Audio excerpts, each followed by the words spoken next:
اعوذ باللہ من الشیطان الرجیم، بسم اللہ الرحمن الرحیم۔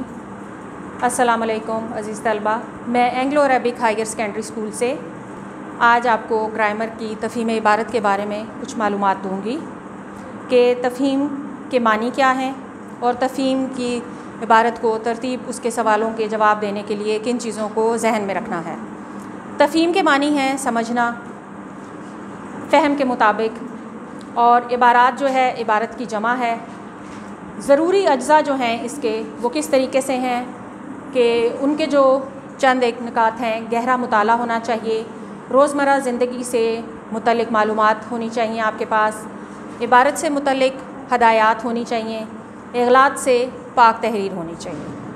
اب ہم آ جاتے ہیں اس کو ذرا تفصیل سے بیان کرتے ہیں کہ جب ہم کوئی قصہ سنتے ہیں تو عموماً اس قصے کی زبان اتنی مشکل نہیں ہوتی، آسانی سے سمجھ آ جاتی ہے اور پڑھنے والا جو ہے اس کو آسانی سے پڑھ بھی لیتا ہے اور سمجھ بھی جاتا ہے۔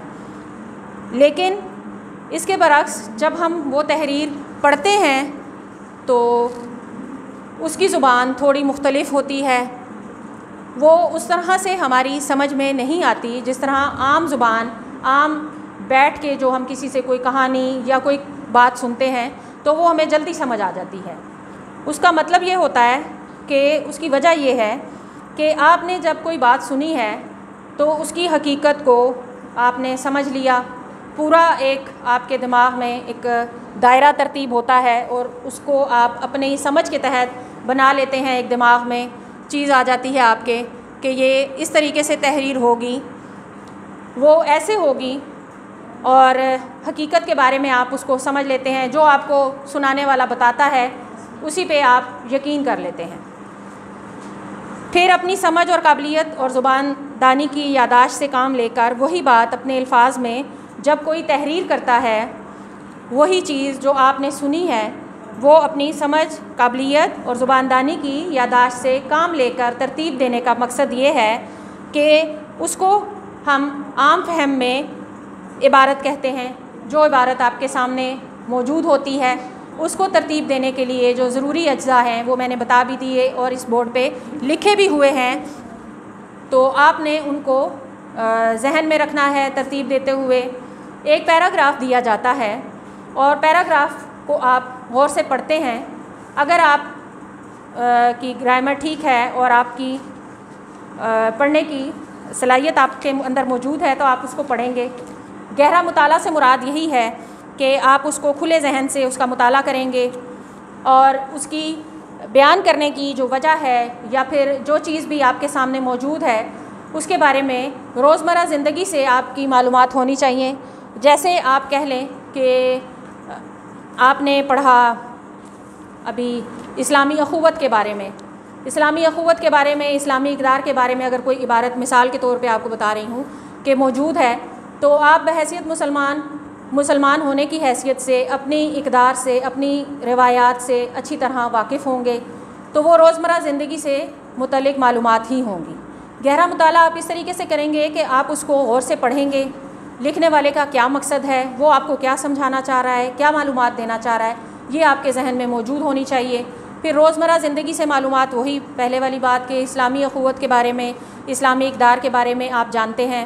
پھر عبارت سے متعلق ہدایات، جو عبارت میں تحریر کیا گیا مواد ہے، آپ نے اس کے متعلق جو بھی چیزیں اس نے پوچھی ہیں، جو ہدایات آپ کو دی گئی ہیں یا جو معلومات آپ کو اس عبارت میں موجود ہے، آپ نے اس کے بارے میں لکھنا ہے۔ جو آخر میں درج کیے گئے سوالات ہوں گے وہ اسی کے اندر اس کے جوابات موجود ہوں گے۔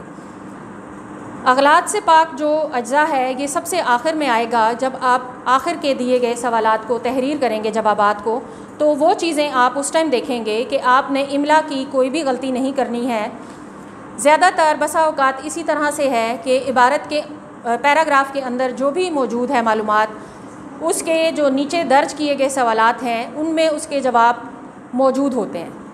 لیکن کبھی ایسا ہوتا ہے کہ 2-3 یا ایک آدھا سوال موجود نہیں ہوتا، تو وہ آپ کی ذہنی جانچ کے لیے ہوتا ہے کہ لکھنے والا یہ دیکھنا چاہتا ہے کہ آپ کا کتنا گہرا مطالعہ ہے، روزمرہ زندگی سے معلومات میں کتنی آپ کی واقفیت ہے، پھر عبارت سے متعلق ہدایات آپ نے اچھے طریقے سے سمجھ لی ہیں۔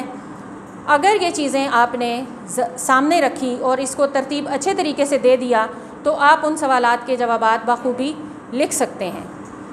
آپ اس عبارت کو پڑھیں گے، اپنی روزمرہ زندگی سے مثالیں لیں گے تو آسانی سے آپ اس کے جوابات تحریر کر لیں گے۔ لکھتے ہوئے آپ نے املا کو ذہن میں رکھنا ہے، اغلاط نہیں ہونی چاہیے۔ 2 نمبر کا سوال ہر ایک ہے، 10 نمبر کی یہ سرگرمی ہے۔ ہر سوال، زیادہ تر 5 سوال ہی ہوتے ہیں اس میں، اور ہر سوال 2 نمبر کا ہوتا ہے۔ آپ نے بہت ہی آسانی سے ان کو 10 نمبر لے سکتے ہیں۔ آپ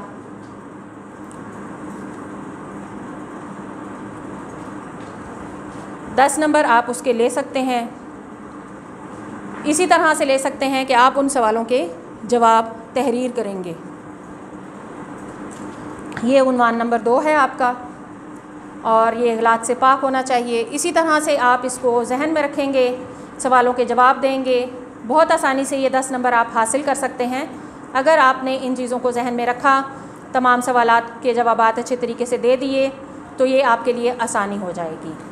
کوشش کی ہے کہ آپ کو عبارت کو تحریر کرنے میں آسانی ہو، تمام سوالات کے اچھے طریقے سے آپ جواب ڈھونڈ لیں، تو امید ہے آپ کو سمجھ آ گئی ہوگی۔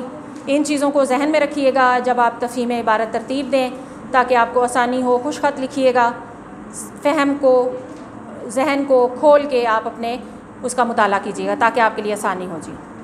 خوش خط لکھیے گا، اچھے طریقے سے یاد کیجیے گا۔ اجازت چاہوں گی۔ السلام علیکم۔